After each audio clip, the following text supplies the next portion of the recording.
Hi everyone, it's Dr. Shefali. Some of you may not know me, so let me introduce myself. I'm a clinical psychologist and author on conscious parenting and mindful living. You may have read my books, the New York Times bestseller, The Conscious Parent, or The Awakened Family, or Out of Control. You can check out my books on my website at drshefali.com. I'm a huge advocate of the idea and paradigm that unless we parents evolve to our highest state of transformation and consciousness, we will not be able to do the best service to our child's essence. And when we are unconscious of how it is that our emotional baggage influences our children, then we actually abduct our children from their authentic self. They then grow up forever foraging the earth, finding who it is they truly are. Instead of having them go through this huge long process of discovery, my work teaches parents how to best connect with their child's authentic spirit right from the start, so that their children grow up with this sturdy sense of self.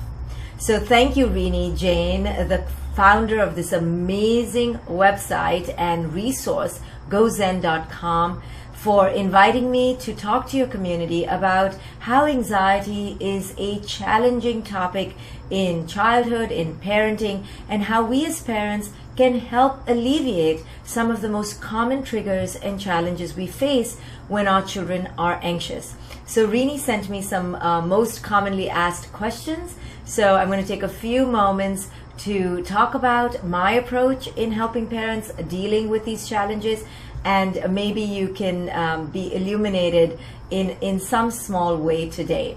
If you want more on my approach, you can visit my website at drshefali.com, and I have an exciting offer at the end of this video, so stay tuned and meet me at the end so that I can tell you about this exciting offer. Okay, so let's tackle some of the most common questions that I get asked, that Rini gets asked in our work with anxious children. So one of the most common questions, I'm going to just read it off here. What can I do in the heat of the moment when my child is melting down with stress, anxiety, and I feel helpless? Have you been there as a parent? I'm sure you have. Well, my most common and simplest answer to give parents is this. When your child is anxious and they are caught up in a maelstrom of emotion and they are just spiraling in their own thoughts, some of the worst things you can do as a parent is combat them in their emotional state. So saying things like, oh, stop worrying, or rationalizing their worry in statements such as, let's think about this more. You're worried because you are catastrophizing. You're worried because you're having persistent thoughts about the same thing. Let's think about this in a different way. When you tell your child who's already spiraling in thoughts to think about more thoughts, you're actually going to calcify them further in their anxiety, and you're going to paralyze them more. I tell parents that when your child is caught up and they're kind of constricted in their energy, in their anxiety, the best thing to do is to create the antidotal energy to that energy in your child. What does this mean, creating the antidote? It means that if your child is all caught up and bunched up, you can't be caught up and bunched up, because then like attracts like, and then this combusts. The best thing you can do is be the pacifist to this constricted energy, the pacifier, the soother, the salve. And in order to do that, you as a parent need to enter a grounded state of awareness where you are not being triggered. The more grounded and connected and calm you are, then your child's constricted energy will slowly open up. If you feed their anxiety in any way by asking them to think more, or nullifying their emotions, or don't worry about it, these things are not going to help.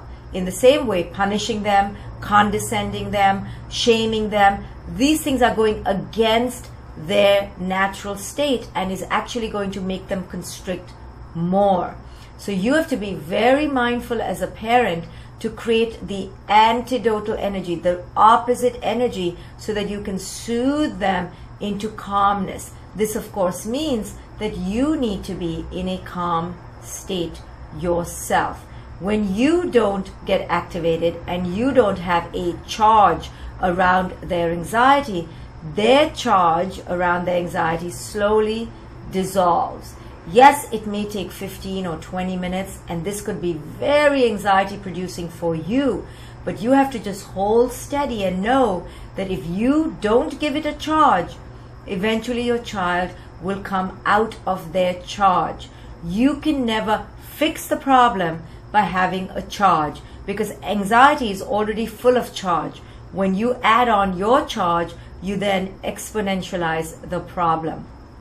So this is a little bit of an insight that I give parents, and then of course I help parents on how to develop the antidotal energy and have no charge. That takes a little bit of work and process, but I'm just offering you a new way to think about it. One of the other questions that Rini and I get asked a lot is this: why does my child worry so much more than other children? Well, I often tell parents that the minute you say why, you're already in a state of resistance. Instead, we need to simply accept that this is who our child is in this moment in time. The minute we go why and we begin to worry with our mind, we create a resistance, and we're actually telling our child that who it is they are is not okay. Don't be a worrier. Don't be like this. Be like other children. And that's the energy we give. You have to understand who your child is. Some children come with a very sensitive temperament. Some children are just naturally more attuned to stimuli from the environment. Some children are just more fragile and are susceptible to the energies of the world around them. What kind of child do you have? You need to know what kind of child you have and empathically be attuned to their essence. You cannot change their essential nature. Yes, you can contort their nature by your energy. You can force them to become someone they're not by your energy. But if you're deeply empathic and attuned to your child, you will understand that your child has a basic temperament, and unless you radically accept that basic temperament, you actually won't be able to help them develop in the way that they're supposed to. So if you have a child who is ultra sensitive, the first thing to do is not say why is he sensitive, but to accept that he is so. When you accept that your child is of a basic temperament, then you can move toward helping him understand how to round out his personality so that he or she is not overwhelmed by their temperament. Similarly, if your child is of a boisterous energy or of a hugely energetic disposition, you have to accept that that's where they're starting off from, but now you can help them round off their personality so that they can develop a whole personality where they are also less boisterous and also calm. So with a child, the first step is to radically accept who your child is. Now, if you know your child is susceptible to worrying and anxiety, there are two things you can do. One is to take care of your own energy around your child and ask yourself, am I contributing to my child's energy and anxiety? Am I, through my anxiety, through my attention deficit, contributing to this issue? This is not just an intellectual question. It needs to be a deeply probing question where you are seriously endeavoring to find out if your predisposition isn't contributing to your child's inherent nature. So when you ask yourself those questions, and maybe you discover that you are contributing, then you need to realign your energy and shift in your energy so that you can help your child alleviate some of their anxiety. The next thing you can do is control the conditions in your home. If, for example, your child gets anxious around a test, for example, then make sure that the energy around test taking is calm, is soothing, is non-charged, is non-emotional. You have a lot to do with that. What is your energy around grades? What is your energy around homework? If you're full of high anxiety, then you're not going to be able to help your child. What does it mean to create the right conditions? If your child gets anxious around test taking, well then a week before the test, make sure that the environment in the house is simplified, decluttered, underscheduled, so that your child has the room and space to grow into the test.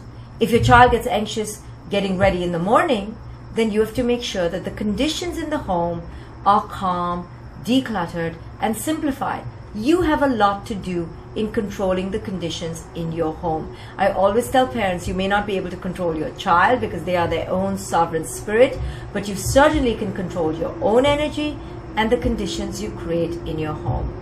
So these are some of the ways I help parents pave their connectivity toward their children. Because when we are deeply connected with our children, we have the highest leverage to create change and influence them in their lives. So my entire premise, my entire philosophy is first connect with your child, which doesn't just mean to hug and kiss them.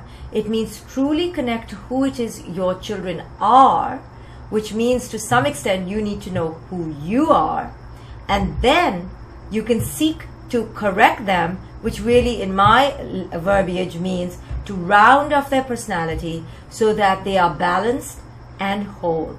Of course, for this you need to know who it is you are.